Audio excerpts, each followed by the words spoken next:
Hi, this is Jeremy from Wrench's Corner Motorcycle Repair. I'm about to go over the basics of tire safety to help keep you safe on the road. From tire pressure to tread depth to valve stem safety. Have you ever had a front end wobble or felt like your steering was sluggish? It could be due to something as simple as low tire pressure. Check it out. There are other safety things that you need to consider on your motorcycle.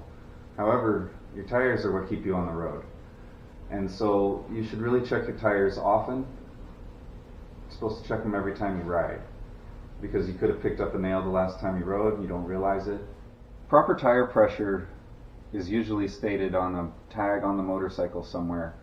It could be on your swing arm, it could be up by the neck of the motorcycle, but there's usually a sticker that tells you what your tire pressure should be, front and rear. However, as long as you're keeping it between 32 psi and 40 psi, you're in the safe zone. So check your own model and make sure which tire pressure is accurate for your bike. If your tire pressure goes below 32, the front end can start wobbling, it feels sluggish turning, and it's just in general not safe for the bike. It can also wear the tire in weird direction. The tires have different pieces of rubber inside called plies, and if the tire is flat, then when it rolls onto the ground it flattens out rather than being round when it hits the ground, and it distorts the plies of the tire, which can lead to a blowout. It can lead to vibration in the steering. So keep your tires above 32. Between 32 and 40 is the safe range. You should always check your tires when they're cold. Once they've heated up, even if you go a few miles, especially during the summer, if you go just a few miles, it can heat your tire up and it can give you a false reading. So if you check your tire and it says 50 pounds and you let it down to 40, you're really just basically letting the air out of your tire. So check it when it's cold before your ride. I have a couple of tires here to show you what your tread depth should look like. Even though there is tread left, it's not enough tread to disperse water correctly. And if you hit a puddle, it could be from an irrigation, from somebody's sprinkler system that stayed on all night. If you hit a puddle when the tread depth isn't deep enough, then it won't disperse the water correctly and it could lead to hydroplane. So always check your tread depth. There are tread depth markers. In here in the tire, it has a bump in between the tread. Right here is a bump and it's worn down to it. Right there. It also has one here, and even though it hasn't quite hit this tread depth marker, it hit right here. So that means the tire is wearing a little bit unevenly, and it was the perfect time to change its tire. So this tire is done. This tire should have been changed a long time ago. It wore the tread out in the middle all the way down, and it's about to start showing cords.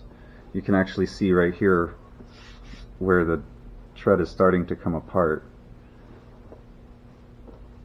and you can see right here where it's about to show cords. A new tire like this one has a tread depth marker inside the tread. It's a little bump between the tread, and when the tire tread wears down to that bump, that's when you're supposed to change the tire. So you can see a tread depth marker right here.